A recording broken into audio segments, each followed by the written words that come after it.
Hello दोस्तों, आप सभी का स्वागत है समसामयिक घटना चक्र के इस ऑनलाइन प्लेटफॉर्म पर। आज अपने इस वीडियो में हम लोग बात करेंगे 3 जनवरी 2025 के महत्वपूर्ण करंट अफेयर, इनके बारे में चर्चा करेंगे। जो महत्वपूर्ण खबरें अखबारों में रही, पत्र पत्रिकाओं में रही, उन सभी खबरों पर अपने इस सेशन में हम लोग चर्चा करते हैं। वीडियो पसंद आए तो लाइक करिएगा, अपने दोस्तों के साथ शेयर करिएगा। और इसी के साथ हम लोग स्टार्ट करते हैं आज का अपना ये वीडियो। आइए देखते हैं कौन कौन सी ऐसी महत्वपूर्ण खबरें रही जो आपके परीक्षा के दृष्टिकोण से इंपॉर्टेंट है। पहली खबर देखते हैं। सबसे पहले तो जान लेते हैं international mind body wellness day, जो 3 जनवरी का दिन है। 3 जनवरी का दिन जो होता है उसको किस रूप में मनाया जाता है? तो उसको international mind body wellness day के रूप में मनाया जाता है। ये पॉइंट आपकी परीक्षा के दृष्टिकोण से इंपॉर्टेंट है, याद रखिएगा।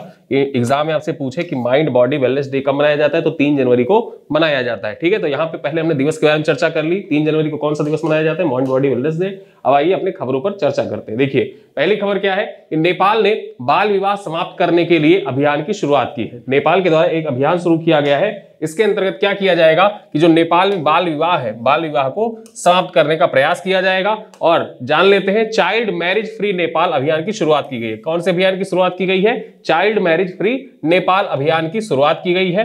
कहां पे इसका आयोजन किया गया? ठीक है, तो आयोजन जो है तो काठमांडू में इसका आयोजन मंगलवार को किया गया था। सहयोगी कौन कौन से हैं जो ये बाल विवाह समाप्त करने के लिए अभियान संचालित किया जा रहा है? इस अभियान के लिए सहयोग किसके किसके द्वारा किया जा रहा है? तो भारतीय संगठन एक है जिसका नाम है जस्ट राइट फॉर चिल्ड्रन। ठीक है, क्या है संस्था का नाम? जस्ट राइट फॉर चिल्ड्रन एक संस्था है भारत की। और नेपाल की संस्था है, उसका नाम है बेस का फुल फॉर्म देख ले तो बैकवर्ड सोसाइटी एजुकेशन, इसका नाम है बेस। ठीक है, तो इन दोनों संगठनों के सहयोग से एक अभियान संचालित किया जा रहा है जिसके तहत क्या किया जाएगा कि नेपाल में जो बाल विवाह है उसको समाप्त करने का प्रयास किया जाएगा। ठीक है, तो ये है महत्वपूर्ण खबर पहली हमारी। दूसरी खबर क्या है देखते हैं। पाकिस्तान गिलगित बाल्टिस्तान के पूर्व मुख्यमंत्री को 34 साल की सजा दी गई है। ठीक है, ये गिलगित बाल्टिस्तान के पूर्व मुख्यमंत्री है, नाम है इनका खालिद खुर्शीद खान। इनको आतंकवाद और राजद्रोह के आरोप में दोषी ठहराया गया है। गिलगित बाल्टिस्तान में एंटी टेररिज्म कोड नंबर 1 ने 31 दिसंबर को यह सजा सुनाई है, यानी कि इनको 34 साल की सजा सुनाई गई है। और ये गिलगित बाल्टिस्तान के पूर्व मुख्यमंत्री हैं। इनका नाम याद रखना, एग्जाम में आपसे पूछा जा सकता है कि खालिद खुर्शीद खान। ठीक है, खालिद खुर्शीद खान इनका नाम है और इनको 34 साल की सजा सुनाई गई है। 26 जुलाई 2024 को विरोध प्रदर्शन के दौरान कथित रूप से उन्होंने कहा था कि सत्ता में आने पर वह किसी को छोड़ेंगे नहीं। ठीक है, किसी को छोड़ेंगे नहीं। और इसी के बाद क्या होता है, आतंकवाद और एंटी टेररिज्म एक्टिविटी के खिलाफ इनके अंतर्गत इनके ऊपर मुकदमा चलाया जाता है। और उस मुकदमे के दौरान इनको, ठीक है, इनको आतंकवादी गतिविधियों में संलिप्त बताते हुए इनको 34 साल की सजा सुनाई जाती है। तो याद रखना, खालिद खुर्शीद खान कहां के पूर्व मुख्यमंत्री थे? तो ये गिलगित बाल्टिस्तान जो क्षेत्र पड़ता है वहां के पूर्व मुख्यमंत्री थे। आगे बात करें 78वीं संतोष ट्रॉफी के बारे में बात कर लेते हैं। जो 78वीं संतोष ट्रॉफी है, ठीक है, संतोष ट्रॉफी, इसके बारे में बात करें तो 78वीं संतोष ट्रॉफी 2024-25 का विजेता बना वेस्ट बंगाल विजेता बन गया है इस बार। जो 78वीं जो संतोष ट्रॉफी हुई थी, पश्चिम बंगाल ने 1-0 से केरल को हराया। किसको पराजित कर विजेता बना है पश्चिम बंगाल? तो पश्चिम बंगाल ने केरल को पराजित कर संतोष ट्रॉफी जीत लिया है। अगर हम स्थान की बात करें कि जो मुकाबला हुआ था, फाइनल मुकाबला वो कहां पर हुआ था? तो जीएमसी बाल योगी स्टेडियम हैदराबाद में, जीएमसी बाल योगी स्टेडियम हैदराबाद में फाइनल मुकाबला खेला गया था पश्चिम बंगाल और केरल के बीच में, जिसमें पश्चिम बंगाल ने 1-0 से केरल को पराजित कर ये खिताब अपने नाम किया। खिताब अगर बात करें तो ये वेस्ट बंगाल का 33वां रिकॉर्ड है। 33 बार, 78 बार में से 33 बार वेस्ट बंगाल संतोष ट्रॉफी जीत चुका है। ठीक है, आगे देखें। रोबी हंसदा ने 94वें मिनट में निर्णायक गोल किया, यानी कि 90+4। ठीक है, 94वें मिनट में इन्होंने निर्णायक गोल, जो 1-0 से पराजित किया केरल को, तो निर्णायक गोल किया किसने? रोबी हंसदा ने किया था। टूर्नामेंट के सर्वश्रेष्ठ खिलाड़ी किसे घोषित किया गया? तो रोबी हंसदा को ही घोषित किया गया टूर्नामेंट का सर्वश्रेष्ठ खिलाड़ी। ठीक है, उसी के साथ अगर हम देखें तो प्लेयर ऑफ द मैच किसको घोषित किया गया? तो रोबी हंसदा को ही प्लेयर ऑफ द मैच नामित किया गया। और ये पॉइंट आपकी परीक्षा के दृष्टिकोण से इंपॉर्टेंट है कि संतोष ट्रॉफी में प्लेयर ऑफ द मैच किसे घोषित किया गया? तो रोबी हंसदा को घोषित किया गया। वहीं पर टूर्नामेंट के सर्वश्रेष्ठ खिलाड़ी का खिताब किसको दिया गया? तो वो भी रोबी हंसदा को दिया गया। 78वीं संतोष ट्रॉफी किसने जीती? परीक्षा में आपसे पूछे तो पश्चिम बंगाल ने जीती। ये पश्चिम बंगाल का कौन सा खिताब था? तो ये पश्चिम बंगाल का 33वां खिताब था। किसे पराजित कर जीती? तो केरल को पराजित कर जीती। इतना पॉइंट आप याद कर लीजिए, आपकी परीक्षा में एक भी पॉइंट इससे बाहर नहीं पूछा जाएगा। ठीक है, तो यहां पे संतोष ट्रॉफी की बात कर ली। अगली खबर क्या है? रूस ने नया पर्यटक कर लागू कर दिया है। रूस के द्वारा एक नया पर्यटन टैक्स लगाया गया है, टूरिज्म टैक्स लगाया गया है। अब जान लेते हैं होटल और अन्य आवासों पर 1% अतिरिक्त शुल्क, जो होटल तथा अन्य आवास है वहां पर रूस सरकार के द्वारा घोषणा की गई है, वो 1% एक्स्ट्रा टैक्स वसूल करेंगे। उद्देश्य क्या है? क्षेत्रीय पर्यटन बुनियादी ढांचे को मजबूत करने के उद्देश्य से ये 1% टैक्स लगाया गया है। और होगा क्या कि सरकार चाहती है कि 2027 तक इस पर्यटन टैक्स को 3% तक बढ़ाया जाएगा। 2027 तक जो अभी 1% लगाया गया है 2025 में, इसको 2027 तक कितना 3% तक कर दिया जाएगा। और इससे होगा क्या कि जो बुनियादी ढांचे हैं, जो पर्यटन के उद्देश्य से लोग जाते हैं ना रूस में, आप देख सकते हैं यहाँ पे पर्यटन की दृष्टिकोण से कैथेड्रल है, ये कितना खूबसूरत लग रहा है। तो रूस में जो लोग पर्यटन के दृष्टिकोण से जाते हैं उन पर 3% टैक्स लगाया जाएगा। जिससे होगा क्या कि क्षेत्रीय और बुनियादी ढांचे को मजबूत किया जाएगा पर्यटन के उद्देश्य से। ठीक है, तो यहाँ पे रूस में नया पर्यटन टैक्स लगाया है। एग्जाम में से पूछा जा सकता है हाल ही में किस देश के द्वारा 1% पर्यटन टैक्स लगाया गया है। ठीक है, तो रूस के द्वारा लगाया गया है। चलिए अगली खबर देखते हैं कौन सी है।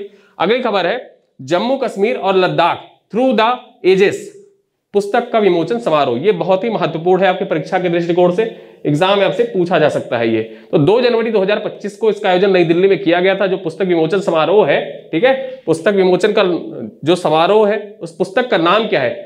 जम्मू कश्मीर और लद्दाख थ्रू द एसेज इस पुस्तक का नाम है। एग्जाम के दृष्टिकोण से याद कर लीजिएगा, ये बहुत ही महत्वपूर्ण पुस्तक है। आपसे एग्जाम में पूछा जा सकता है कि इसका उद्घाटन समारोह कहां पे आयोजित किया गया था? नई दिल्ली में इसका उद्घाटन समारोह 2 जनवरी 2025 को आयोजित किया गया था। किसके द्वारा इसका विमोचन किया गया? तो केंद्रीय गृह मंत्री अमित शाह के द्वारा इसका विमोचन किया गया। विशिष्ट अतिथि कौन थे? जो समारोह आयोजित किया गया उसमें विशिष्ट अतिथि के तौर पर धर्मेंद्र प्रधान सम्मिलित हुए। यहाँ पे आप देख सकते हैं अमित शाह जी मुख्य अतिथि के तौर पर, जबकि जो गेस्ट ऑफ ऑनर थे यानी कि विशिष्ट अतिथि जो थे वो कौन थे? केंद्रीय शिक्षा मंत्री धर्मेंद्र प्रधान जी थे। ठीक है, पुस्तक का शीर्षक क्या है? शीर्षक मैंने आपको बता दिया, जम्मू कश्मीर और लद्दाख थ्रू द एजेस। ठीक है, थ्रू द एजेस इस पुस्तक का नाम है। इसी शीर्षक पे किताब का विमोचन किया गया। विषय, ये किताब जो है किस पर आधारित है? विषय क्या है, थीम क्या है इसका? तो जम्मू कश्मीर और लद्दाख के 3000 वर्षों का इतिहास इस किताब में बताया गया है। ठीक है, जम्मू कश्मीर और लद्दाख के 3000 वर्षों का इतिहास इस पुस्तक में बताया गया है। प्रकाशन किसके द्वारा किया गया इस किताब का? तो हिंदी और अंग्रेजी के 7 खंडों में विभाजित नेशनल बुक ट्रस्ट और भारतीय ऐतिहासिक अनुसंधान परिषद के द्वारा संयुक्त प्रयास से इस किताब को प्रकाशित किया गया है। याद रखना, एनबीटी और भारतीय ऐतिहासिक अनुसंधान परिषद, ठीक है, भारतीय ऐतिहासिक अनुसंधान परिषद के सहयोग से इस पुस्तक को प्रकाशित किया गया है। और इस पुस्तक में जो कश्मीर के 3000 वर्षों का इतिहास, ठीक है, 3000 वर्षों के इतिहास को संकलित किया गया है। और इसी अवसर पर जो ये सम्मान, जो पुस्तक विमोचन समारोह जो आयोजित किया जा रहा था, इसी अवसर पर कल न्यूज में आप लोगों ने सुना होगा कि कश्मीर का नाम चेंज करने का कहीं जिक्र आ रहा था, पेपर में आ रहा था, न्यूज चैनलों पे चल रहा था कि जल्द ही कश्मीर का नाम चेंज कर दिया जाए, ऋषि कश्यप के नाम पर रखा जाएगा। ठीक है, तो वो जो ऋषि कश्यप के नाम पर नाम रखने की बात चल रही थी जिस समारोह में, वो यही समारोह था। इसी समारोह के दौरान, ठीक है, वो वक्तव्य दिया गया था कि ऋषि कश्यप किससे संबंधित है? कश्मीर। अमित शाह के द्वारा ये वक्तव्य दिया गया था कि ऋषि कश्यप से संबंधित है कश्मीर। तो उसी पे लोगों ने इंटरप्रेट कर लिया कि हो सकता है शायद कश्मीर का जो नाम है वो ऋषि कश्यप कर दिया जाएगा, कश्मीर का नाम चेंज कर दिया जाएगा। ठीक है, चलो आगे बात करें। अगली खबर कौन सी है? यूपी पुलिस का पॉडकास्ट बियॉन्ड द बैच। ठीक है, यूपी पुलिस के द्वारा, जैसे आप पॉडकास्ट देखते हैं ना, बहुत से पॉडकास्ट आप देखते हैं, रणवीर इलाहाबादी या अन्य बहुत से लोगों का पॉडकास्ट देखते हैं, सेम वैसा ही पॉडकास्ट अब यूपी पुलिस के द्वारा भी संचालित किया जाएगा। देखते हैं पहले एपिसोड के अतिथि कौन थे। तो पहले एपिसोड के जो अतिथि हैं वो कौन थे? डीजी एसएन सावत। ठीक है, जो डीजी एसएन सावत है, ये पहला जो एपिसोड आया, जिसका एपिसोड का नाम क्या है? Beyond the batch. याद रखना, उत्तर प्रदेश सरकार के, मतलब उत्तर प्रदेश पुलिस के द्वारा कौन सा पॉडकास्ट लॉन्च किया गया? एग्जाम में डायरेक्टली आपसे पूछे तो आप टिक करके आइएगा, बियॉन्ड द बैच नाम से पॉडकास्ट लॉन्च किया गया है।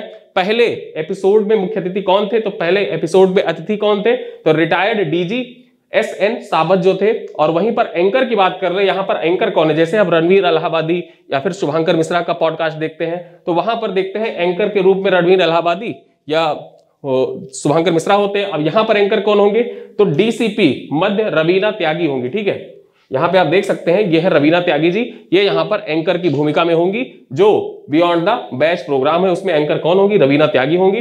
अब आगे देख लेते हैं। तो डीजीपी प्रशांत कुमार के नेतृत्व में शुरू की गई है यह पहल, जो बियॉन्ड द बैच नाम से पॉडकास्ट पहल है, ये किसके नेतृत्व में शुरू की गई है? तो ये डीजीपी प्रशांत कुमार जो है उत्तर प्रदेश के डीजीपी, उनके निर्देशन में ये स्टार्ट किया गया है। चलिए, तो यहां पे हमने यूपी पुलिस के पॉडकास्ट बियॉन्ड द बैच के बारे में जान लिया।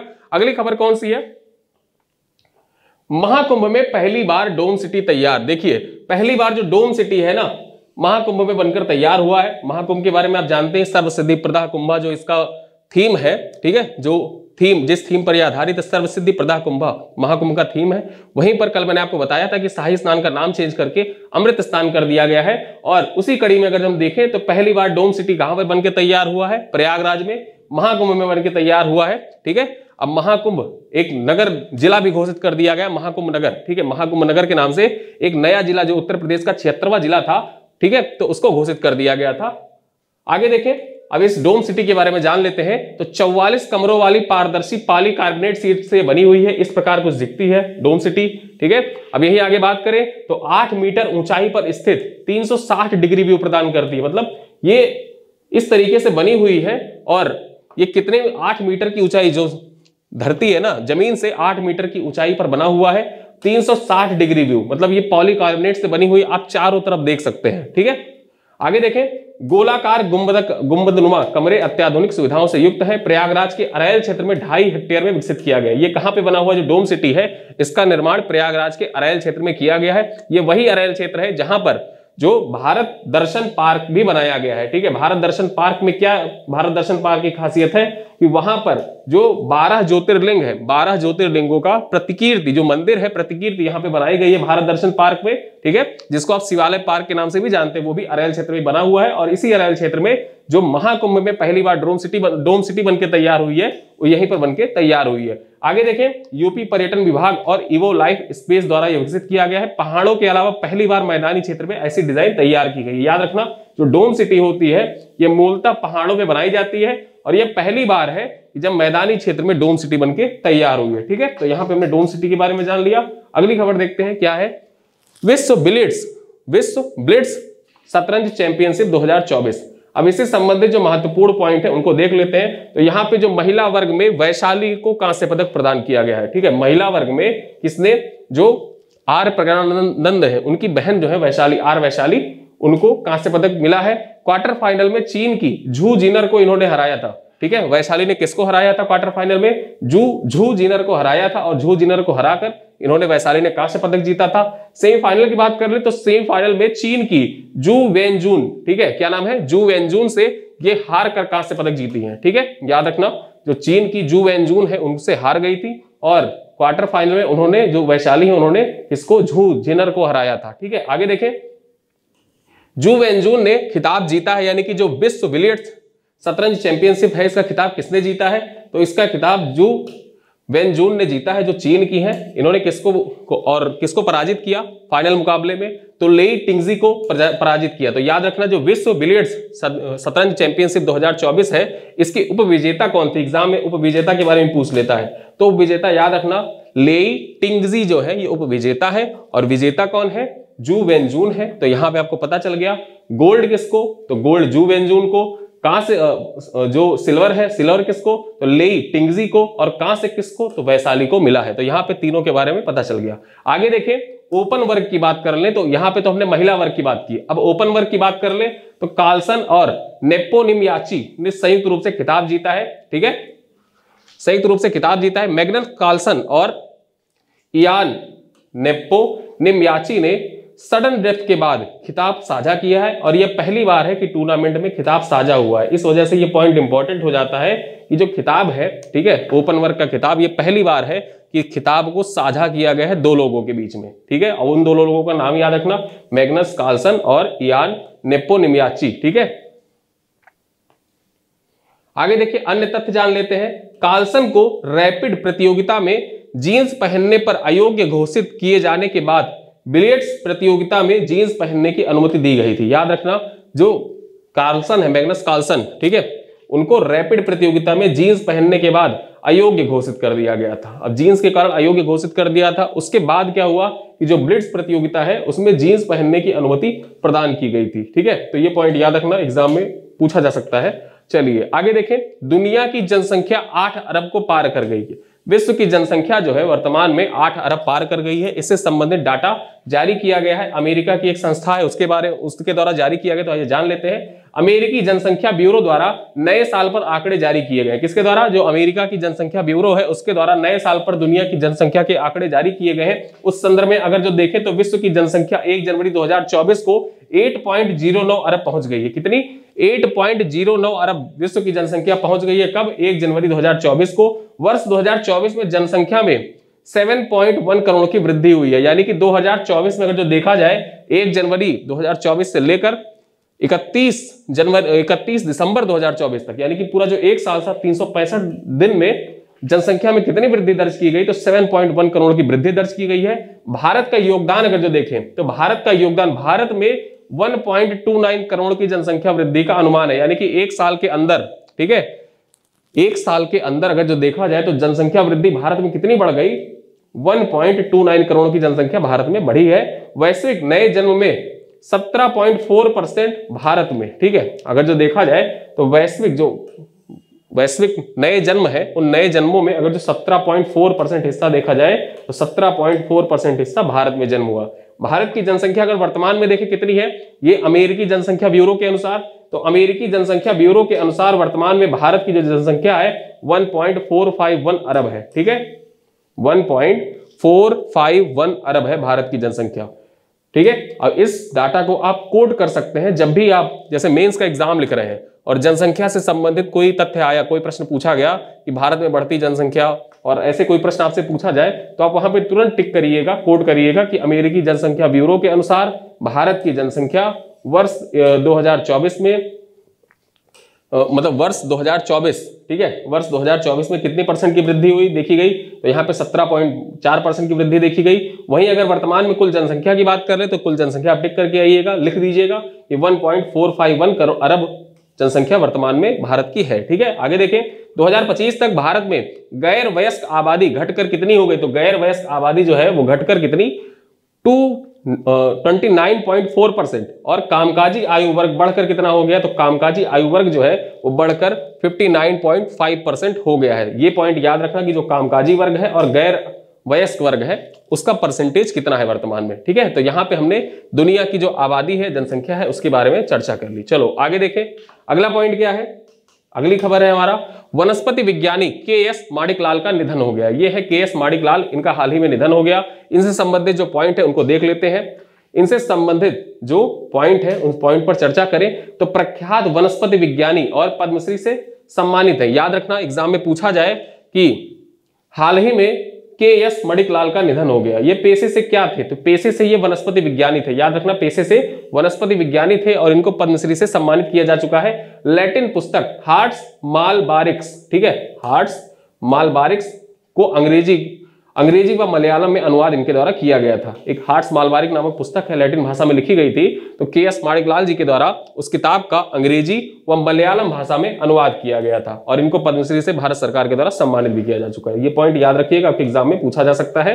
ठीक है, चलो अगली खबर देखते हैं। अमेरिका में नववर्ष समारोह के दौरान आतंकी हमला हुआ था। तो अमेरिका में अखबारों में ये चीजें चर्चा में रही थी। अमेरिका में नववर्ष समारोह के दौरान आतंकी हमला। अब जैसे आतंकी हमला इंपॉर्टेंट क्या हो जाता है, जैसे आपने बीपीएससी में देखा, बीपीएससी में जो डोनाल्ड ट्रंप के ऊपर गोली से हमला हुआ था उस प्लेस का नाम पूछ लिया था कि कहां पर हमला हुआ था। उसी दृष्टिकोण से ये पॉइंट याद रखिएगा कि घटना जो है वो कहां पे घटित हुई है, न्यू ऑरलियंस शहर में। कहां पे? न्यू ऑरलियंस शहर में घटना घटित हुई है। न्यू ऑरलियंस शहर में फ्रेंच क्वार्टर के, ठीक है, फ्रेंच क्वार्टर के बारबोन स्ट्रीट पर हुई है यह घटना।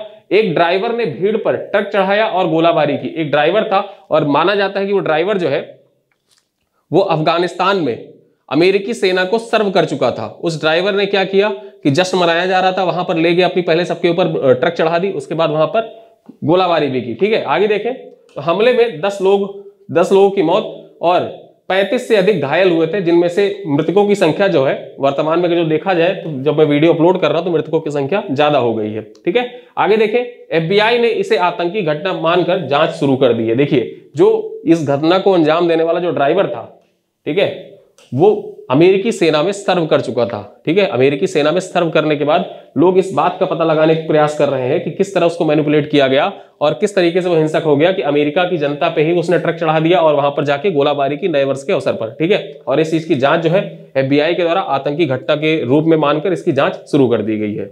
चलिए अगली खबर देखें, सस्ती दर पर मिलती रहेंगी DAP। ठीक है, डाई अमोनियम फास्फेट के बारे में बात करें तो डाई अमोनियम फास्फेट जो है वो सस्ती दर पर मिलती रहेंगी। केंद्र सरकार ने DAP पर 3,850 रुपए के प्रति टन विशेष सब्सिडी को बढ़ा दिया है। ठीक है, बढ़ाया गया है। कितना बढ़ाया गया है ये याद रखना, प्रति टन। ठीक है, प्रति टन कितने रुपए की सब्सिडी? 3,850 रुपए की सब्सिडी को बढ़ाया गया है। 50 किलो वाली DAP की बोरी की कीमत कितने रुपए रहेगी? तो 50 किलो वाली जो बोरी आती है, ये बोरी आप देख सकते हैं, इस DAP की कीमत कितनी रहेगी? तो 1,350 रुपए रहेगी। ठीक है, आगे देखें, आयात पर निर्भरता की बात कर ले तो भारत 90% DAP के आयात पर निर्भर है। जो DAP है, डाई अमोनियम फास्फेट है, उसके आयात पर यानी कि बाहर से मंगाए जाने पर भारत 90% निर्भर है। तो ये पॉइंट याद रखिए कि भारत जो है वो DAP पर 90% आयात पर निर्भर है। चलिए अगली खबर देखें, रक्षा मंत्रालय ने 2025 को, ठीक है, 2025 का जो साल है उसको सुधारों का वर्ष घोषित किया। ये इंपॉर्टेंट है आपकी परीक्षा के दृष्टिकोण से, याद रखना कि रक्षा मंत्रालय के द्वारा जो 2025 का वर्ष है उसको सुधारों के वर्ष के रूप में घोषित किया गया है। यहां पर पॉइंट देखें तो तीनों सेनाओं, थल सेना, वायुसेना, नौसेना के लिए एकीकृत सैन्य कमान स्थापित करना इसका उद्देश्य होगा। आगे देखें, साइबर और अंतरिक्ष क्षेत्र में AI, मशीन लर्निंग, हाइपरसोनिक और रोबोटिक्स जैसी तकनीकों पर ध्यान दिया जाएगा। साथ ही साथ सूरत और नीलगिरी जंगी जहाज और वागसीर पनडुब्बी 15 जनवरी को नौसेना में शामिल होंगे। याद रखना, सूरत, नीलगिरी ये दोनों जंगी जहाज है, साथ ही साथ वागसीर जो है ये पनडुब्बी है। ये 15 जनवरी को जब नौसेना दिवस मनाया, मतलब 15 जनवरी को जो सेना दिवस होगा, ठीक है, सेना दिवस में शामिल होंगे। आगे देखें, 15 जनवरी को नौसेना में शामिल होंगे। ठीक है, नौसेना में ये शामिल होंगे। और जो सेना दिवस मनाया जाता है कब मनाया जाता है कमेंट करके बताइएगा। ठीक है, चलो आगे देखें, आत्मनिर्भर भारत को बढ़ावा देते हुए ये मुंबई स्थित मझगांव डॉक शिप बिल्डर्स में निर्मित किए गए। यानी कि जो ये सूरत, नीलगिरी और वागसीर है, इनका निर्माण कहां पे किया गया है? तो मझगांव डॉक शिप बिल्डर्स में इनका निर्माण किया गया है और इनको नौसेना में शामिल कर लिया जाएगा। 2 जंगी जहाज है और एक पनडुब्बी है, पनडुब्बी का नाम वागसीर है। सूरत और नीलगिरी जो है ये दोनों जंगी जहाज है और 2025 को रक्षा मंत्रालय के द्वारा घोषित किया गया किस रूप में? सुधारों के वर्ष के रूप में। ये इंपॉर्टेंट हो जाता है, एग्जाम में पूछा जा सकता है कि रक्षा मंत्रालय ने 2025 को किस वर्ष के रूप में घोषित किया है? तो सुधारों के वर्ष के रूप में। गुजरात में एक नया जिले का गठन किया गया। जो गुजरात है, गुजरात में एक नए जिले का गठन किया गया। नए जिले का नाम क्या होगा? याद रखिएगा, आपकी परीक्षा में पूछा जा सकता है। तो बानसकाठा जिले को विभाजित कर वाव थराद, ठीक है, वाव थराद नामक नए जिला बनाया जाएगा। वाव थराद नामक नए जिले का गठन कहां पे किया गया है? एग्जाम में से पूछे, टिक करके, गुजरात में किया गया है। आगे देखिए, राज्य में जिलों की संख्या बढ़कर कितनी हो जाएगी? तो राज्य में जो ये वाव थराद जिला है, इसके बनने के बाद, जो बानसकाठा से अलग हुआ है, उसको बनने के बाद 34 जिले वर्तमान में वहां पे गुजरात में हो जाएंगे। अब यहां पर नगर पालिकाओं की बात कर लें तो 9 नगर पालिकाओं तथा महानगर पालिकाओं में बदल दिया जाएगा। जो 9 नगर पालिका है, ठीक है, नगर पालिका थी, उनको महानगर पालिका में बदल दिया जाएगा। ठीक है, तो ये पॉइंट याद रखना कि एक नए जिले का गठन किया गया है, साथ ही साथ जो 9 नगर पालिकाएं थी उन नगर पालिकाओं को महानगर पालिका में परिवर्तित कर दिया गया। कहां पे? गुजरात में। ठीक है, चलो आगे देखें। अब यहां पर क्वेश्चन फॉर्मेट में हम आ जाते हैं। पहला क्वेश्चन क्या है? हाल ही में किस देश में मृत्युदंड पर रोक लगाने के लिए कानून बनाया है? ठीक है, हाल ही में कौन सा देश है जिसने मृत्युदंड पर रोक लगाने के लिए कानून बनाया है? चीन, जापान, जिम्बाब्वे या श्रीलंका? तो इसका सही आंसर हमारा हो जाएगा जिम्बाब्वे। जिम्बाब्वे के द्वारा मृत्युदंड जो होता है, मृत्युदंड पर रोक लगाने के लिए कानून का निर्माण किया गया है। यहां पे आप देख सकते हैं जिम्बाब्वे को, जिम्बाब्वे में ये कानून बनाया गया है। अब जिम्बाब्वे से संबंधित कुछ तथ्यों को भी जान लेते हैं। यहां पे देखें तो जिम्बाब्वे के राष्ट्रपति एमरसन मनांगागुआ, कौन है वर्तमान में राष्ट्रपति? एमरसन मनांगागुआ जो है जिम्बाब्वे के राष्ट्रपति हैं। देश में मृत्युदंड को रोक लगाने के लिए बनाए गए नए कानून पर हस्ताक्षर कर दिए हैं। वहां की संसद में मौत की सजा को खत्म करने के संबंध में हाल ही में हुए मतदान के बाद राष्ट्रपति एमरसन ने यह कदम उठाया है। और यहां पर अगर जो देखें तो जिम्बाब्वे आप यहां मैप में देख सकते हैं, मैप में आप जिम्बाब्वे देख सकते हैं। ठीक है, अब यहां पर हरारे इसकी राजधानी है। करेंसी कौन सी है? जिम्बाब्वे गोल्ड इसकी करेंसी है। और एमरसन मनांगागुआ जो है ये यहाँ के राष्ट्रपति है। तो इतने पॉइंट जिम्बाब्वे से संबंधित जो आपके परीक्षा के दृष्टिकोण से इंपॉर्टेंट है, देख लीजिए। कैपिटल, राष्ट्रपति और वहां की मुद्रा कौन सी है। अब यहाँ दूसरा क्वेश्चन लिखा हुआ है कि हाल ही में किसने UIDAI के CEO के रूप में, जो UIDAI है उसके CEO के रूप में पदभार ग्रहण किया है? विनय सिन्हा, भुवनेश कुमार, वितुल कुमार या प्रवीण कुमार। ठीक है, यहाँ पे 4 नाम दिए हुए हैं और ये है भुवनेश कुमार। क्या नाम है इनका? भुवनेश कुमार जो है इन्होंने UIDAI के CEO के रूप में, जो आधार आप देखते हैं ना, आधार कार्ड, ठीक है, वो UIDAI के अंतर्गत ही निर्गत किया जाता है। और इसके CEO कौन बने हैं? भुवनेश कुमार इसके CEO बने हैं। तो यहाँ पे हमने जान लिया UIDAI के नए CEO भुवनेश कुमार। अब कुछ अन्य नियुक्तियां जो हाल ही में हुई हैं उनके बारे में भी हम लोग यहाँ पे अपने इस वीडियो में चर्चा कर लेते हैं। तो हाल ही में हुई प्रमुख नियुक्तियां, रजत वर्मा जो है ये DBS बैंक इंडिया के CEO नियुक्त किए गए हैं। वहीं के विजयानंद, ठीक है, के विजयानंद जो है ये आंध्र प्रदेश के नए मुख्य सचिव बने हैं। इंपॉर्टेंट है आपकी परीक्षा के दृष्टिकोण से, आंध्र प्रदेश के नए मुख्य सचिव कौन बने हैं? के विजयानंद बने हैं। वितुल कुमार जो है, कल मैंने आपको वीडियो में बताया था, CRPF के महानिदेशक का पदभार किसने ग्रहण किया है? तो वितुल कुमार ने ग्रहण किया है। आगे वहीं पर देखें तो संदीप शाह NABL के अध्यक्ष नियुक्त किए गए। किसके? NABL के जो अध्यक्ष है किसको नियुक्त किया गया है? डॉक्टर संदीप शाह को नियुक्त किया गया है। आगे देखें, अरुणीश चावला को वित्त मंत्रालय में राजस्व सचिव नियुक्त किया गया है। याद रखना, जो अरुणीश चावला है इनको राजस्व सचिव बनाया गया। कहां पर? वित्त मंत्रालय में। आगे देखें, नेक्स्ट पॉइंट कौन सी है नियुक्तियों में? अजय सिंह विश्व मुक्केबाजी एशियाई निकाय बोर्ड में शामिल हुए। कौन शामिल हुए विश्व मुक्केबाजी एशियाई निकाय में? तो विश्व मुक्केबाजी की एशियाई निकाय में अजय सिंह को शामिल किया गया है। नेक्स्ट पॉइंट है, अभिजीत मजूमदार को ऑयल इंडिया लिमिटेड का CFO यानी कि चीफ फाइनेंशियल ऑफिसर बनाया गया। CFO मतलब होता है चीफ फाइनेंशियल ऑफिसर।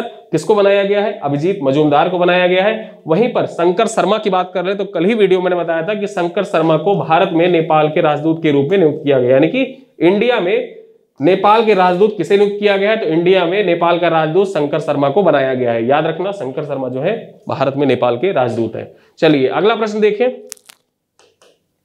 अगला प्रश्न है, हाल ही में किसने 33वीं बार संतोष ट्रॉफी जीती है? अब यहां संतोष ट्रॉफी की बात आई, अभी मैंने वीडियो में आपको बताया था कि संतोष ट्रॉफी किसने जीती है? केरल, पश्चिम बंगाल, मेघालय या महाराष्ट्र? तो ठीक है, यहां पर पश्चिम बंगाल ने 33वीं बार, ठीक, 33वीं बार संतोष ट्रॉफी जीत ली है। किसको पराजित किया? केरल को पराजित किया 1-0 से। ठीक है, 1-0 से हरा के केरल को अपनी संतोष ट्रॉफी 33वीं बार पश्चिम बंगाल ने जीती है। अब यहां बंगाल की बात है तो बंगाल से संबंधित कुछ पॉइंट्स है उनको देख लेते हैं। खबरों में पश्चिम बंगाल में 5 नए पॉस्को फास्ट ट्रैक कोर्ट स्थापित किए जाएंगे। याद रखना, पॉस्को कोर्ट 5 नए स्थापित किए जाएंगे। पश्चिम बंगाल विधानसभा में एंटी रेप बिल पास हुआ। एंटी रेप बिल कहां पे पास किया गया था? जो एंटी रेप बिल है वो पास हुआ था पश्चिम बंगाल में। आगे देखें, पश्चिम बंगाल चौथा राष्ट्रीय फिन स्विमिंग चैंपियनशिप में 151 पदक के साथ शीर्ष पर रहा। याद रखना, राष्ट्रीय फिन स्विमिंग चैंपियनशिप जो हुई थी उसमें, ठीक है, उसका कौन सा संस्करण? चौथे संस्करण में पश्चिम बंगाल जो था वो 151 पदक के साथ शीर्ष स्थान पर रहा। आगे देखें, IPS राजीव कुमार को पश्चिम बंगाल का फिर से DGP नियुक्त किया गया। जो IPS थे राजीव कुमार, इनको पश्चिम बंगाल का फिर से DGP नियुक्त कर दिया गया है। वहीं कलकत्ता हाईकोर्ट में ट्रांसजेंडर के लिए 1% नौकरियों पर आरक्षण का आदेश दिया गया है। कलकत्ता हाईकोर्ट के द्वारा जो ट्रांसजेंडर है उनको नौकरियों में 1% का आरक्षण दिया गया है। आगे देखें, पश्चिम बंगाल ने पोइला बैसाख को अपना राज्य दिवस, पोइला बैसाख जो है उसको राज्य दिवस के रूप में, तथा बांग्लार माटी बांग्लार जल को राज्य गीत घोषित किया है। याद रखना, जो बांग्लार माटी बांग्लार जल है उसको राज्य गीत घोषित किया गया है और ये रविन्द्रनाथ टैगोर के द्वारा ही लिखा गया था। ठीक है, नेक्स्ट देखें, हाल ही में किस देश ने महिलाओं के पब्लिक प्लेस पर बुर्का पहनने पर प्रतिबंध लगा दिया गया? कौन सा देश है जिसने पब्लिक प्लेस पर महिलाओं को बुर्का पहनने से प्रतिबंधित कर दिया है? नॉर्वे, स्विट्जरलैंड, सऊदी अरब या अफगानिस्तान? ठीक है, तो यहां पे हमारा सही आंसर क्या हो जाएगा? सही आंसर हमारा हो जाएगा स्विट्जरलैंड। स्विट्जरलैंड के द्वारा पब्लिक प्लेसेस पर महिलाओं को बुर्का पहनने पर प्रतिबंधित कर दिया गया, प्रतिबंध लगा दिया गया है। ठीक है, आगे देखें, खबरों में रहा स्विट्जरलैंड। क्यों खबरों में रहा देख लेते हैं। स्विट्जरलैंड ने भारत का मोस्ट फेवर्ड नेशन का दर्जा खत्म कर दिया है। जो स्विट्जरलैंड है उसने भारत के मोस्ट फेवर्ड नेशन का दर्जा जो था उसको खत्म कर दिया है। स्विट्जरलैंड 1 जनवरी 2025 से बुर्का प्रतिबंध लागू करेगा। यानी कि बुर्का प्रतिबंध जो है स्विट्जरलैंड में कब से लागू हो गया? तो 1 जनवरी 2025 से स्विट्जरलैंड में बुर्का प्रतिबंध लागू हो गया। याद रखना, हाल ही में किस 1 जनवरी 2025 को एग्जाम में ऐसे पूछेगा, 1 जनवरी 2025 को किस यूरोपीय देश ने पब्लिक प्लेसेस पर महिलाओं के बुर्का पहनने पर प्रतिबंध लगा दिया है? स्विट्जरलैंड ने लगाया। ऐसे ही क्वेश्चन आपसे एग्जाम में पूछा जाएगा डायरेक्टली। चलो, भारतीय रेलवे ने आधुनिकीकरण को बढ़ावा देने के लिए स्विट्जरलैंड के साथ साझेदारी करी है। ठीक है, याद रखना, भारतीय रेलवे ने आधुनिकीकरण को, रेलवे में आधुनिकीकरण को बढ़ावा देने के लिए किस देश के साथ समझौता किया है? स्विट्जरलैंड के साथ समझौता किया है। ग्लोबल इनोवेशन इंडेक्स 2024, ठीक है, ग्लोबल इनोवेशन इंडेक्स 2024 में स्विट्जरलैंड जो था वो शीर्ष स्थान पर रहा। वहीं अगर हम बात करें विश्व प्रतिभा रैंकिंग, जो विश्व प्रतिभा रैंकिंग है उसमें भी स्विट्जरलैंड टॉप पर रहा। साथ ही साथ 2024 के सर्वश्रेष्ठ देशों की जो रैंकिंग जारी की गई थी उसमें भी स्विट्जरलैंड जो है वो टॉप पर रहा था, ठीक है। तो ये यहाँ पे 6 पॉइंट लिखे हैं जिन कारण से हाल ही में स्विट्जरलैंड जो था वो चर्चा में था। हमने देख लिया सारे पॉइंट। अब यहाँ पर वीडियो चलते चलते जो हमारा आज का सवाल है, वो सवाल जो पिछला वीडियो रहता है उसी पर आपसे हम लोग क्या करेंगे, जो एक दिन पहले का वीडियो है उस वीडियो पर आधारित एक क्वेश्चन आपसे पूछा जाएगा जिसको आपको उत्तर कमेंट बॉक्स में देना है। आज का सवाल क्या है, हाल ही में जनवरी 2025 से जनवरी 2026 तक के लिए किस संस्था को ग्रेट प्लेस टू वर्क का प्रमाणन दिया गया है, ठीक है। ग्रेट प्लेस टू वर्क का प्रमाणन किसे दिया गया है, सेल, डीआरडीओ, हेल या इसरो, ठीक है। तो यहाँ पे 4 ऑप्शन है, इन 4 ऑप्शनों में से आपको सही उत्तर देना है। वीडियो कैसा लगा बताइएगा, अपने दोस्तों के साथ वीडियो को साझा करिएगा और कोई कमेंट होगा, कोई फीडबैक होगा तो जरूर लिखिएगा कमेंट बॉक्स में, ठीक है। और मैं पर्सनली आपके सारे कमेंट पढ़ता हूं, एक एक कमेंट पढ़ता हूं, तो आप लोग कोई फीडबैक होगा तो जरूर लिखिएगा। मिलते हैं अगले वीडियो में, तब तक के लिए धन्यवाद।